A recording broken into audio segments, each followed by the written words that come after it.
California was never the primary choice for the vast majority of Italian immigrants to the US.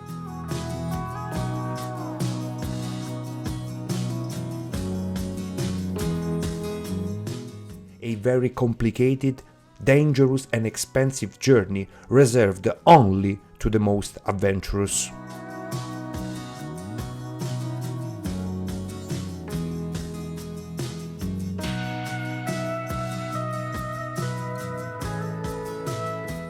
It was a beautiful, truly beautiful story, that of the first Italians in California, made of great sacrifices but also incredible success that would mark the history of the state forever.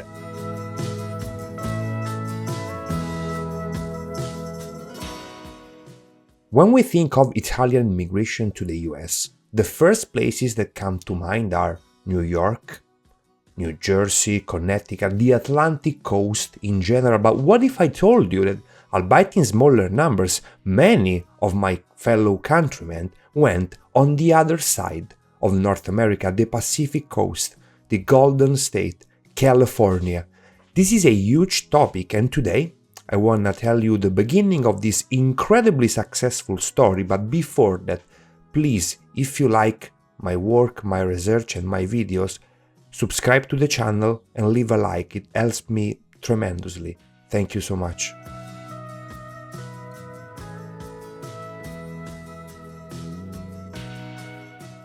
California was never the primary choice for the vast majority of Italian immigrants to the US. It was an entire continent away from the Atlantic coast where my fellow countrymen arrived by the millions. It was an extremely niche peak which involved a very complicated, dangerous and expensive journey reserved only to the most adventurous.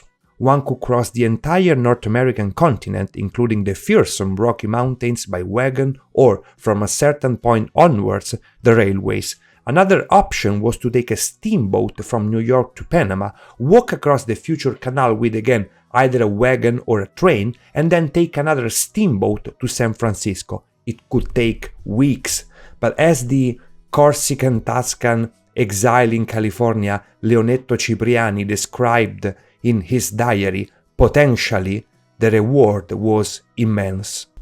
A terrestrial paradise with a temperate climate, magnificent vegetation, and inexhaustible mineral wealth. Labor is compensated at 20 to 50 times the rate elsewhere, and money yields an interest of 5 or 6%. The possibilities were endless because, compared to their countrymen who had settled on the East Coast, Italians arrived in California relatively early in the growth of the state, when land and businesses still needed to be developed. They found an economy potentially incredibly diversified, at the beginning relying on agriculture, fishing and mining, then expanding to logging, railroad construction, food processing and manufacturing. This provided Italians with many different options, not confining them, as in the East and Midwest, just to factory work and construction. It was explained brilliantly in a diplomatic dispatch to Turin by the acting Piedmontese consul in San Francisco, Federico Biesta. Whether in San Francisco or in the interior, the Italians thrive and prosper in their businesses, and there's probably not a village in all California in which Italian business is not well represented. In various waves, starting with the annexation of the state of California to the Union in 1850, many Italians settled in what they themselves called the Mediterranean America, contributing immensely to the civil, commercial and technological development of the state. Today we're gonna focus on the very first wave, the one that took place primarily in Northern California, San Francisco Bay Area, in the second part of the 19th century, and this is a topic I particularly love because it was a chapter of my Ph.D. thesis.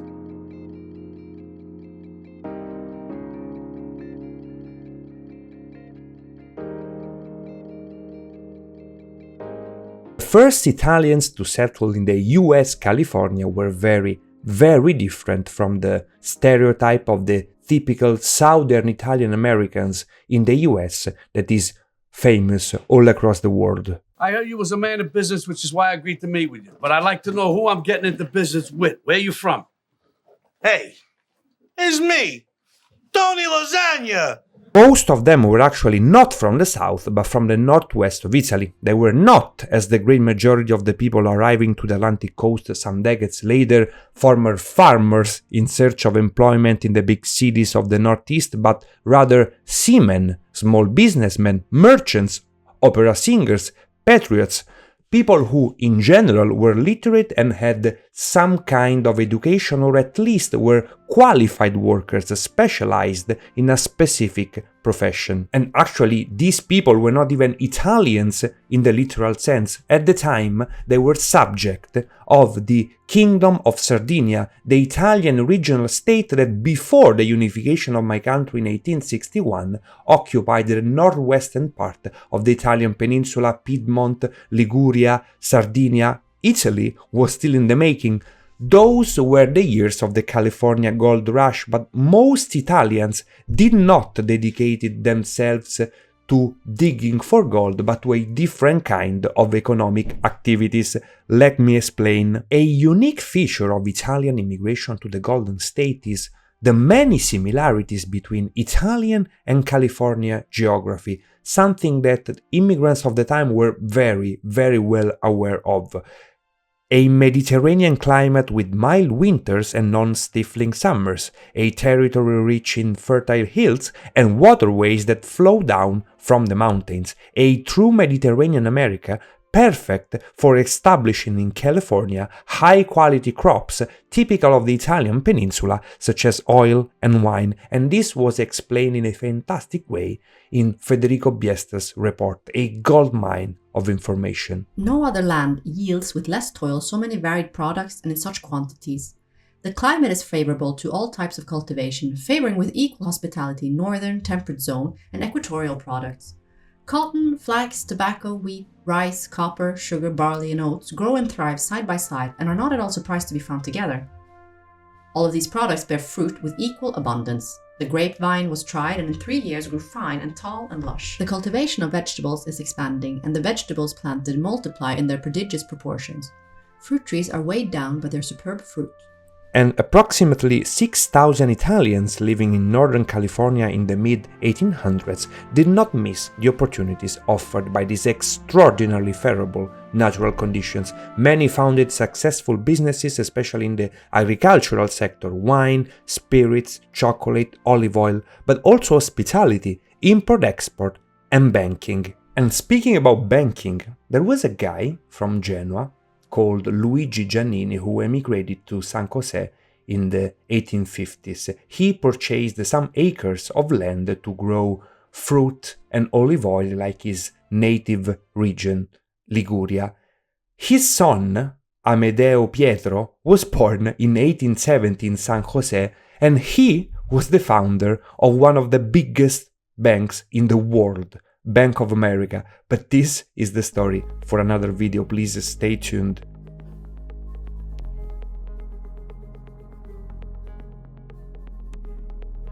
And so 7,000 miles from Italy, far from their loved ones, but also from other Italians who emigrated to the east coast of the US, Italian Californian had created a community that was not huge in numbers but growing, highly productive and industrious. Ghirardelli in the chocolate sector, Nicola Larco in shipping, Giannini in the banking sector, Di Giorgio, Franzia and Petri in winery, and later Iacuzzi, known by Americans as Jacuzzi, yes, that Jacuzzi, in the sanitary ware sector. Many companies founded by Italians in California played a huge role in the industrial development of the state, and even today, in some sectors such as winery, Italian Californian families still control a significant part of the state market.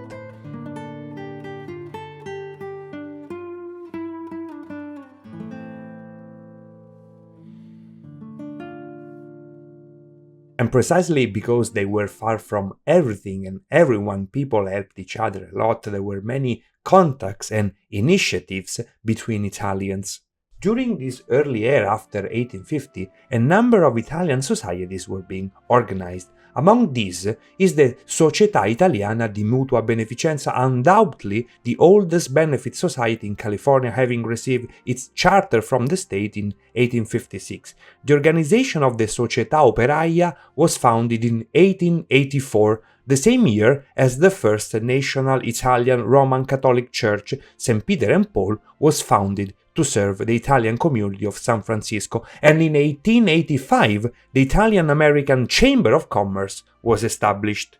In 1868, Nicola Larco, one of the leaders of the Italian San Francisco community, organized the first Columbus Day in order to celebrate the achievement of the Italian community starting from nothing on the other side of the world. And if you want to know more about the relation between Italians and the Columbus Day, please watch the video that I link in the description down below. It was a great success, and many English newspapers wrote articles about this event, but thanks to the commitment of the Italian San Francisco community, also papers in Italian in the same period were created, such as L'Eco della Patria or La Voce del Popolo, that survived until 1943.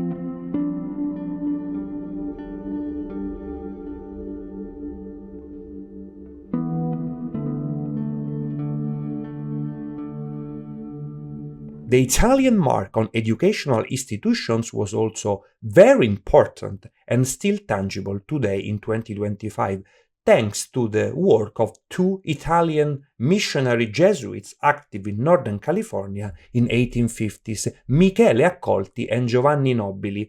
They founded two universities that are still with us in 2025 and are very important in the California educational system: Santa Clara University and St. Ignatius College, later to become the University of San Francisco.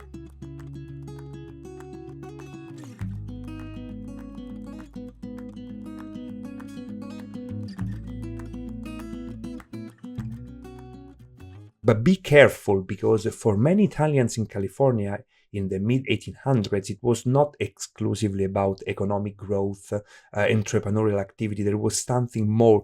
Those were years of great ferment in my country. Italy was unifying among thousand difficulties, and many of these people in California, they were fervent patriots. Some of them, they had escaped from political persecution in 1848, and they absolutely want, even on the other side of the world, to somewhat contribute to the noble cause of the Italian unification.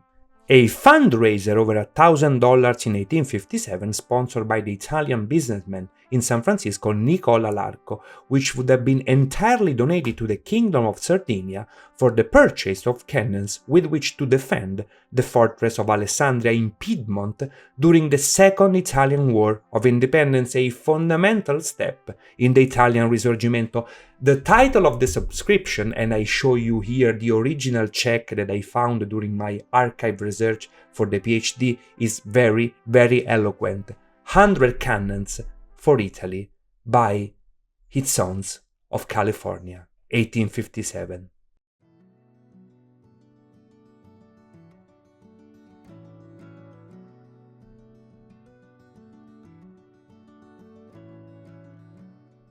It was a beautiful, truly beautiful story, that of the first Italians in California, made of great sacrifices but also incredible success that would mark the history of the state forever. And this was possible due to a specific aspect: anti-Italianism, racism against Italians in California in the second part of the 19th century was much lower than what would happen a few decades later to my compatriots arriving in the eastern part of the United States. Much lower, and this was for several reasons. First of all, at least initially, numerically speaking, Italians were nearly insignificant, so it was much easier to be assimilated in the new context. Secondly, very important, these people were mostly non-illiterate Northern Italians, very far away from the typical stereotype of the dark-skinned